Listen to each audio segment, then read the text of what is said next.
Alright guys, I'm going to talk to you today about what's bigger, your God or your gab. Okay, so we're going to start with an experiment first. I need you guys to all start talking out loud. Pretty loud, yeah, come on guys. I know you can talk louder than that. Okay. Okay. Did you guys hear a word that I said? Nope. Why? Talking. Yeah. Okay. So, this is going to be my first question. Are we listening? So, I am going to be in joke 38, so if you guys would like to turn to that, that would be awesome.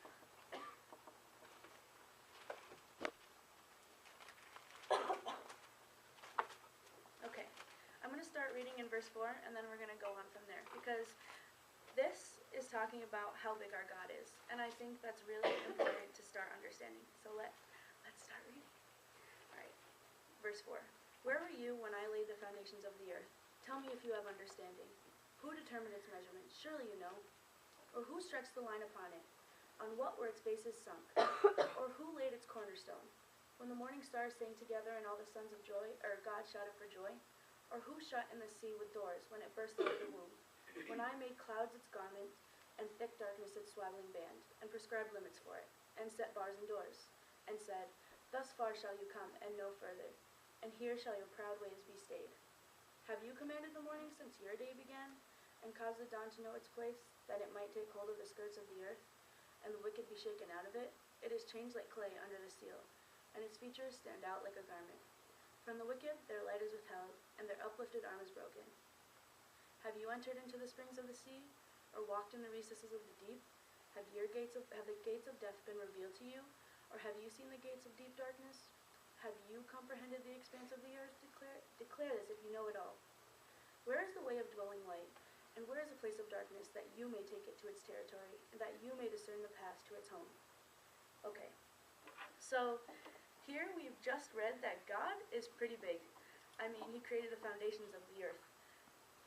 But isn't it funny how when we're going through something, it's not like that anymore? Like, God, I know you're big. I just read that. But my dispensationalism paper is coming up, and I have no idea what to write on. Like, God, my friend isn't talking to me anymore, and I can't see if I did anything wrong. God, my parents are fighting, and I don't know what to do. Or God, this guy doesn't like me, and I really wish he would. And I just think, who is God to us then? I want to continue reading, because this is really good stuff. Alright. Have you entered the storehouses of the snow, or have you seen the storehouses of hail, which I have reserved for the time of trouble, for the day of battle and war? What is the way to the place where the light is distributed, or where the east wind is scattered upon the earth? Who has cleft a channel for the torrents of rain, and a way for the thunderbolt, to bring rain on a land where no man is, on the desert in which there is no man, to satisfy the waste and desolate land, and to make the ground sprout with grass? Has rain a father, or who has begotten the drops of dew? From the womb did the ice come forth, and who has given birth to the frost of heaven?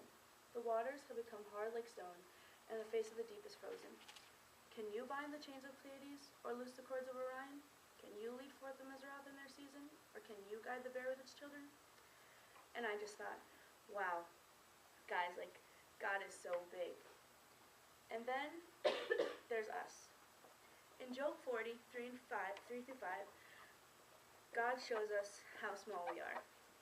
It says in verse 3, Then Job answered the Lord and said, Behold, I am of small account.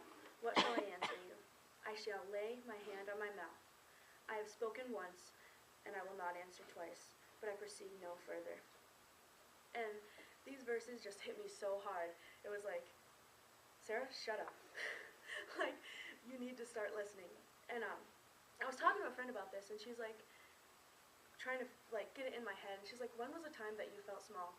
And I thought back to my first year. I don't know how many of you guys know, probably a couple. But last year was my second year doing first year. In 08-09, I did first year, and I thought, you know what, I'm going to do whatever I want. God was way back here, you know, he was small. And I was like, yeah, I'm going to do what I want. If they kick me out, whatever. And so I went through that year. I started caring a little bit, but it wasn't really anything And then they're like, hey, guess what? You're doing first year again. And I was like, all right, fine, I can do that, whatever. And through that year, just with my friends being here, being like, pulling those little jokes that we like to pull on each other, and saying, oh, how are those classes again? And then the teachers recognizing me again and being like, weren't you here last year? I was like, oh, snap. And I started shrinking. But it was really cool to see as I shrunk, God got bigger, which is where it needs to be. So, after hearing these things, that God is big and we are small, we have two choices. We can act or not act. So I'm going to ask you, are you going to act? Job covered his mouth.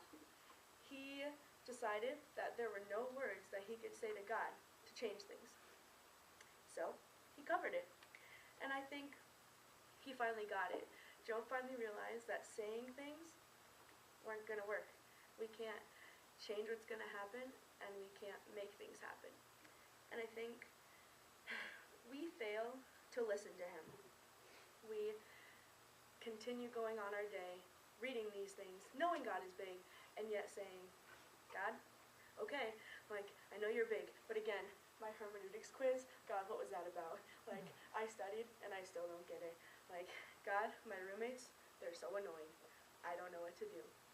And I think, really, I want us to take up that answer that Job has and just cover our mouths. Like, that's all that can be said. Just be quiet, cover your mouths. In a spiritual sense, of course, but sometimes I need to be covered physically because sometimes it just doesn't stop. So, I would really like to tell you guys that we have a big God. A really, really big God. I wish I could get that through more clearly to myself because I don't get it all the time. But guys, he created the foundations of the earth. He tells the lightning bolts where to go and the snow when to come and when to leave. It's leaving. And praise God for that. But I'm going to ask you, whether you're having a good day or a bad day, whatever kind of day you're having, are you guys going to cover your mouths?